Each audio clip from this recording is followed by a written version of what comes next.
Jemaat yang dikasihi Tuhan, saat ini kedua mempelai telah berada di tengah-tengah kita dan kita akan memasuki pada perkatan pernikahan. Untuk itu, marilah kita persiapkan diri dengan berdoa di dalam hati kita masing-masing. Kita berdoa.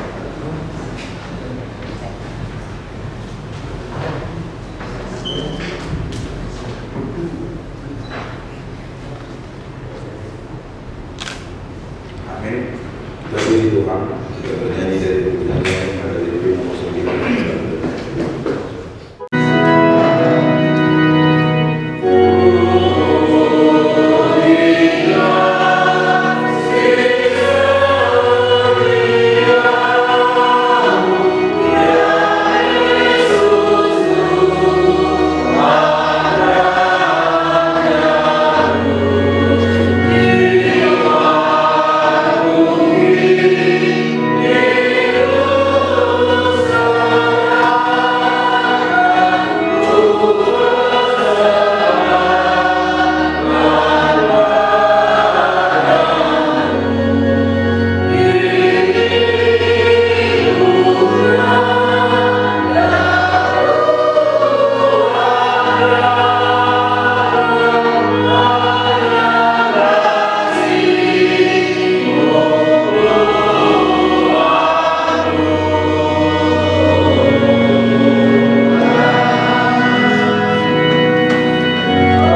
khusus untuk Ami dan Yeti. Firman Tuhan sebagai dasar dan penutup bagi saudara kedua untuk membangun rumah tangga yang baru melalui pernikahan ini. Tertulis dalam kitab Amsal pasal 3 ayat 3 demikian. Janganlah kiranya kasih dan setia meninggalkan engkau. Kalungkanlah itu pada lehermu, tuliskanlah itu pada buah hatimu.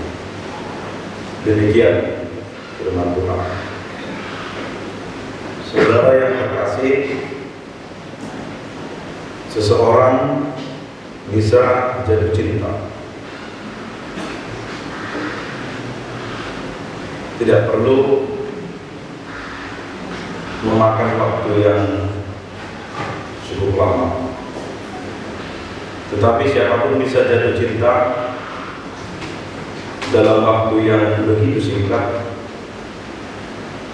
Mungkin 1 hari, 1 minggu, 1 bulan, 1 tahun, bahkan ada yang tidak perlu, yang tidak lebih dari sehari.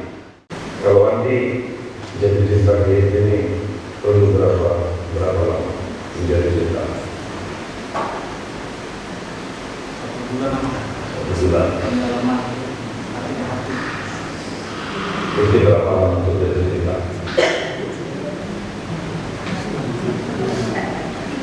Udah jatuh cinta sama salah 1 bulan. Ada diskusi lagi dari sini.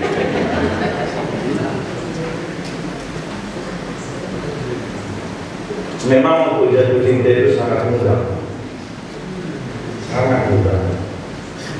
Berjumpa, melihat, bahkan ada orang yang belum mengenal secara utuh, hanya mengenal nama, melihat dan berjumpa, dia sudah menaruh hati dan jatuh cinta kepada pasangannya. Tetapi saudara yang dikasihi Tuhan, bila jatuh cinta itu sangat mudah dan tidak membutuhkan waktu dan proses yang begitu lama, tetapi berbeda dengan membangun cinta. Ia membutuhkan waktu, membutuhkan pikiran, tenaga, perasaan, bahkan membutuhkan proses yang sangat panjang. Ada banyak proses yang harus dihadapi orang yang sedang membangun cinta, karena mereka datang dari 2 latar belakang yang berbeda, tetapi harus bersatu dan bersama, bukan dalam waktu yang sangat singkat, tetapi dalam waktu yang begitu panjang.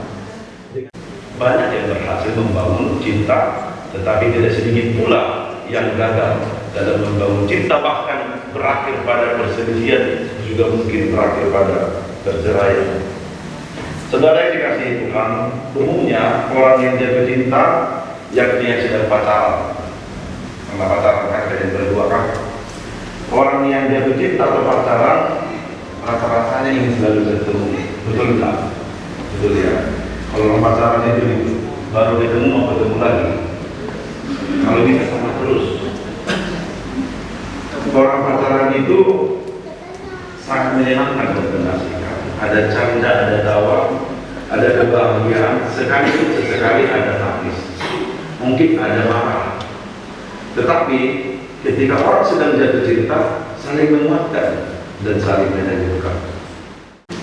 Ciri-cirinya hampir sama dengan orang yang memiliki gangguan saraf, gangguan neurotik. Mengapa dikatakan demikian? Memiliki ciri-ciri yang sama, mengalami penurunan 40% kadar serotonin. Jadi orang yang jatuh cinta, baik juga orang yang mengalami gangguan saraf, ternyata memiliki ciri-ciri biokimiawi yang serupa dalam otak. Sebuah psikologi pedagogi memahami bahwa gangguan neurotik atau gangguan obsesif kompulsif menunjukkan kelemahan sistem saraf. Ciri-cirinya, pikirannya, perkataannya, perbuatannya sedikit tidak rasional. Orang yang sedang jatuh cinta sedang penuh emosional, kadang tidak rasional. yang mulut pasangannya pun bau, dia nggak akan mau bilang itu itu. Bahkan tanpa disuruh pun, udah makan belum? Aku carikan makannya. Jam 1 pagi pun kadang dia mau bilang makanan itu. Pasangan ini ciri-ciri orang yang sedang jatuh cinta. Kadang tindakan itu tidak rasional, kapan saja. Tetapi itu sebabnya saudara-saudara dikasih Tuhan, kenapa terjadi tindakan yang demikian? Tindakan yang irasional, yang kadang tidak masuk akal. Ternyata melalui sebuah penelitian MRI oleh seorang riset menunjukkan bahwa orang yang sedang jatuh cinta dalam bagian otaknya menyebarkan pemantar saraf yang disebut dopamin yang berlebihan. Jadi makan saja tidak mau gitu. Lupa waktu, lupa makan, lupa kerja. Karena apa? Pikirannya hanya kepada cinta dan kekasihnya. Seperti itulah yang sudah dilakukan cinta.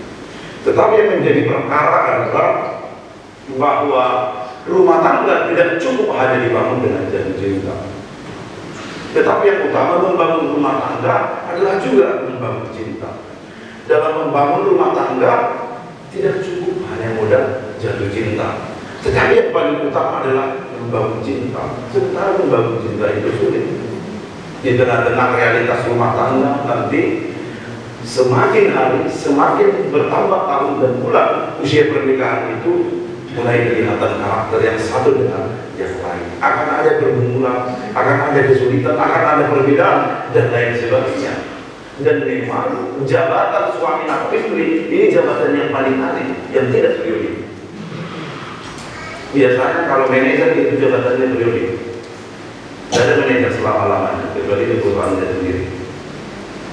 Ketua jabatannya 3-5 tahun, tapi kalau suami jabatannya tidak 5 tahun, sudah 10 tahun, berapa tahun? Sampai mati.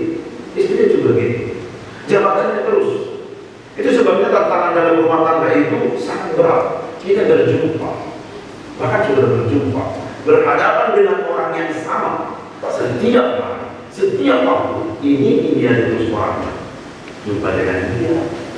Kadang ada cinta, kadang ada marah. Ini tantangan.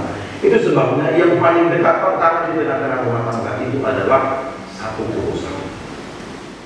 Karena membangun rumah tangga itu membutuhkan cinta dan membangun cinta, maka firman Tuhan dari Amsal 3 ayat 3 ini memberikan pedoman yang begitu berharga bagi kita, terkhusus bagi saudara berdua. Firman Tuhan berkata, karena itu janganlah kiranya kasih setia meninggalkan engkau, kalungkanlah itu pada lehermu dan tuliskanlah itu pada loh hatimu. Saudara-saudara dikasih Tuhan, kasih setia dalam bahasa Ibrani disebut dengan hesed, bisa dipahami sebagai sebuah komitmen.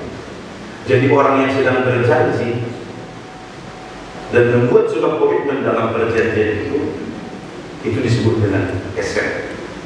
Artinya dia mengkomitmenkan dirinya dengan temannya berjanji, mengingatkan dirinya bahwa mereka akan saling menghargai, saling menghormati, setia sampai selama-lamanya apapun yang terjadi.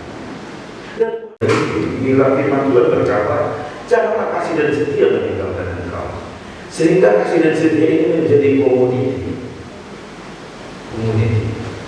sesuatu yang sangat berharga, yang harus ada dan tetap ada untuk selama-lamanya di antara kalian. Saya berkata, janganlah kiranya kasih dan setia meninggalkan engkau. Caranya bagaimana? Kalungkanlah itu pada leher. Artinya bawa kemana? Umumnya yang dikalungkan di leher itu apa? Yaitu perhiasannya.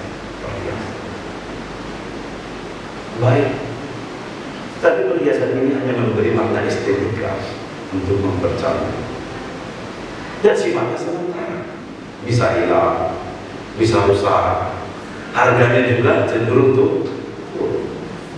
Artinya harga nominalnya bisa diukur. Sebesar apapun perhiasan manusia di lehernya, pasti ada nominalnya harganya. Sekalipun itu sangat mahal. Tetapi kasih setia itu adalah sebuah komoditi yang tidak bisa diukur harganya. Sebuah komoditi yang tidak bisa hilang oleh waktu. yang tidak bisa dirusak oleh keadaan, yang tidak bisa dirampas oleh siapapun. Karena itu firman Tuhan berkata, kalungkanlah itu pada leher. Secantik-cantik dan semahalnya perhiasan, firman Tuhan berkata, ada kasih setia yang lebih mahal, yang lebih baik, dan yang lebih patut untuk dikalungkan setiap orang. Kalau perhiasan itu hanya mempercantik diri, tetapi kasih setia itu mempercantik hidup lewat kata, tindakan, pelayanan, perbuatan, terutama kepada Tuhan dan kepada pasangannya. Maka yang pertama, kalungkan dari kepada leher. Kasih setia itu harus tampak. Ya, orang pakai perhiasan kan supaya kelihatan buat di leher. Tidak pernah orang berperhiasan di ketiaknya. Tidak pernah ada orang sampai di gede-gede perhiasan. Tidak ada itu. Yang ada di telinga, di leher, di tangan, supaya kelihatan karena estetika, supaya semakin bercantik diri. Tidak ada masalah dengan itu. Pun juga pada leher kalian. Kasih setia Tuhan, artinya komitmen. Tidak pernah meninggalkan dan menceraikan, terutama misalkan sekalipun duka, kecewa, sakit, sulit menghampiri rumah tangga kalian. Yang terakhir, firman Tuhan berkata, tuliskanlah itu pada lubuk hatimu. Apa yang sering kita tulis di hati kita? Apa sering yang kita catatkan di hati kita? Saudara yang dikasihi Tuhan, dalam budaya sehari-hari, secara figuratif, hati dipahami sebagai tempat terjadinya segala perasaan dan tempat menyimpannya segala perasaan. Firman Tuhan berkata, kalau baik hatimu, baik pula lah. Artinya hati ini seperti sebuah mesin produksi. Kalau hati kita baik, tentu yang keluar juga dari hidup kita, kata-kata, pikiran, juga perbuatan kita juga akan yang baik. Maka saudara dikasih Tuhan, hati-hati apa yang tertuliskan di dalam hati. Kalau kau menuliskan di tempat kita, maka kepada pasanganmu atau kepada orang lain, maka yang keluar adalah kemarahan. Kalau kita menyimpan akar pahit di dalam hati kita, maka yang keluar adalah kekecewaan, kebencian dan lain sebagainya. Karena itu Tuhan berkata, tuliskanlah itu pada hati, roh hati yang tidak bisa dihapus. Kalau hanya ditulis di diari, punya diari ada diari catatan harian, tidak ada, untuk tidak ada itu. Di hati bisa tuliskan kasih setia, tapi tidak usah tuliskan kekecewaan. Tuliskanlah itu dalam roh hatimu, agar ketika kasih setia itu ada, tersurat, bahkan kokoh dan bahkan tidak terhapus dari dalam hati kita. Maka hati sebagai pabrik produksi segala laku tindakan, pikiran dan perkataan akan mengeluarkan seluruh kebaikan. Sekalipun Anda mengecewakan, hatimu tetap baik karena kasih setia ada di dalam. Sekalipun Anda marah, engkau tetap lemah lembut karena dalam hatimu ada kasih setia. Sekalipun Anda diribut, engkau tetap mencintainya karena dalam hatimu ada kasih setia. Engkau telah mengkomitmenkan dirimu kepada-Nya. Tuhan memberkati rumah tangga kalian berdua, membangun cinta dengan kasih setia, kalungkan pada leher, tuliskan di dalam hati. Amin.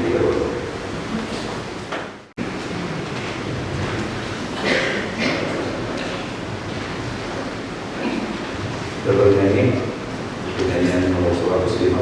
Amen.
saudara bermaksud akan melaksanakan pernikahan. Sebab itu, janganlah firman Allah tentang dasar pernikahan orang Kristen. Setelah Allah menjadikan manusia, berfirman lagi, tidak baik kalau manusia itu seorang diri saja. Aku akan menjadikan penolong bagi dia yang sepadan dengan dia. Selanjutnya Tuhan Yesus mengatakan, barang siapa menceraikan istrinya kecuali karena zina, dia berbuat zina. Dan barang siapa mengambil wanita yang meninggalkan suaminya kecuali karena zina, dia berbuat zina juga. Oleh sebab itu yang telah dipersatukan oleh Allah dan boleh diceraikan oleh manusia. Demikianlah firman Allah kepada laki-laki, hai suami, kasihilah istrimu sebagaimana Kristus telah mengasihi jemaat dan telah menyerahkan dirinya baginya. Jangan marah kepada mereka, tetapi perlakukanlah mereka dengan penuh cinta kasih. Hormatilah mereka sebagaimana pewaris kehidupan yang kekal. Selanjutnya demikian firman Tuhan kepada perempuan, hai istri, tunduklah kepada suamimu seperti kepada Tuhan, karena suami adalah kepala bagi istri, sama seperti Kristus adalah kepala jemaat. Hendaklah perilaku istri itu tulus, sopan, lemah lembut, dan penuh kedamaian. Perilaku seperti itulah yang dikehendaki Tuhan dan sesama manusia. Karena itu hendaklah kamu menjadi pelaku firman Tuhan, penuh cinta kasih, keramahan dan kerendahan hati. Hendaklah kamu saling membangun dan saling mengasihi. Jauhkanlah kegeraman, kemarahan, pertikaian dan fitnah. Tetapi yang terutama, hendaklah kamu saling mengasihi, sebab kasih itulah ikatan yang paling sempurna. Dan biarlah damai yang daripada Allah menguasai hatimu. Segala sesuatu yang kamu lakukan dengan perkataan atau perbuatan, lakukanlah semuanya itu di dalam nama Tuhan Yesus, supaya Dia yang menguasai hati dan pekerjaan. Saudara telah mendengar firman Tuhan tentang dasar pernikahan orang Kristen. Sekarang saya bertanya kepada pengantin laki-laki, Markus Juliandi silakan. Bersediakah saudara di hadapan Allah yang Maha Tahu dan di hadapan jemaat yang berkumpul di sini menyaksikan bahwa saudara menghendaki Yenti Mariani Ambon menjadi istrimu? Bersediakah saudara mengasihi dia dengan segenap hati dan berbuat dengan segala kekuatanmu? Dan bersediakah saudara bersama-sama dengan dia melakukan kehidupan yang tulus? Bersediakah saudara untuk mengerti dan menanggung kelemahannya yang ada? Dan maka saudara berjanji bahwa saudara tidak akan menceraikan dia sampai kematian akan menceraikan kamu kelak, apabila saudara menerima semuanya itu dengan hati yang ikhlas. Maka jawablah, Ya, saya bersedia, kiranya Tuhan memberikan saya kekuatan untuk menjalankan itu semua.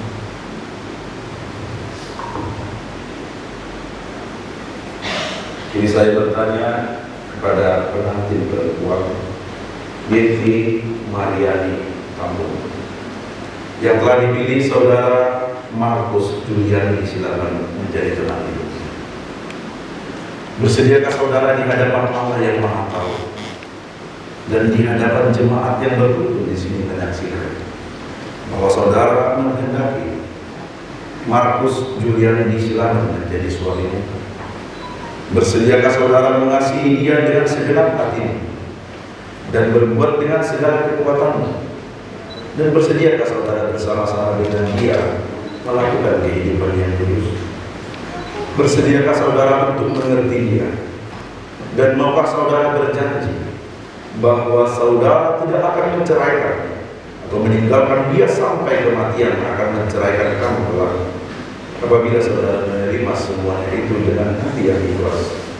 Maka jawab, Ya, saya bersedia, kiranya Tuhan menolong saya untuk melakukan semuanya itu.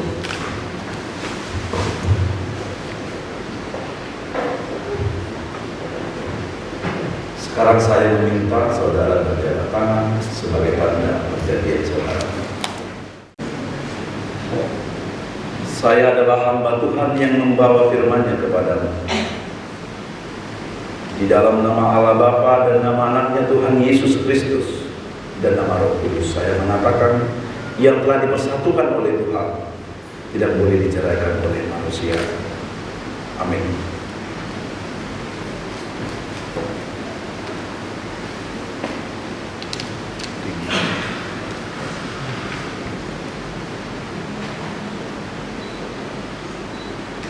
Tuhan memberkati engkau dan melindungi engkau.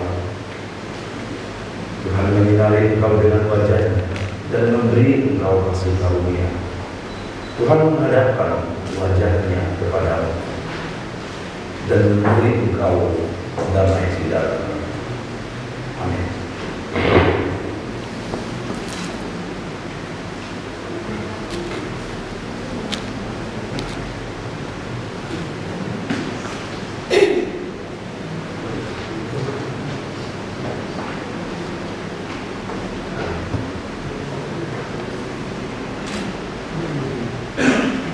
Sama titik dulu apa lalu.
Ya Allah Bapa kami yang di surga, kami mengaku bahwa Tuhan adalah sumber dari segala karunia yang melimpah dalam kehidupan kami masing-masing.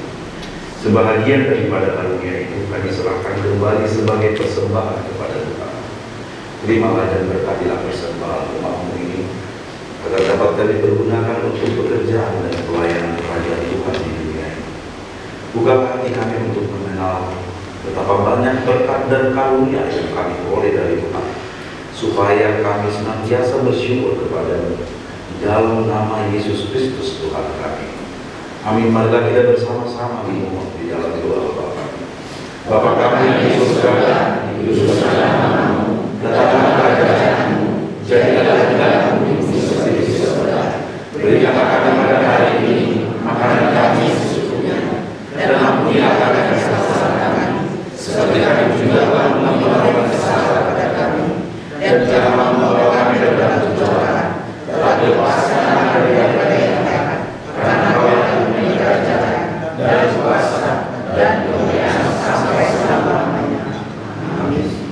Kasih karunia Tuhan kita Yesus Kristus dan kasih setia dari Allah Bapa serta persekutuan Roh Kudus kiranya menyertai kamu sekalian. Amin.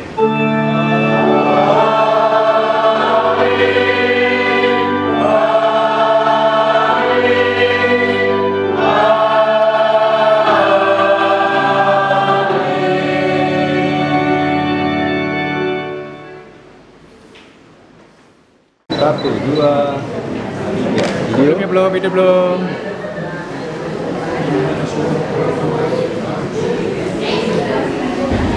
Ya.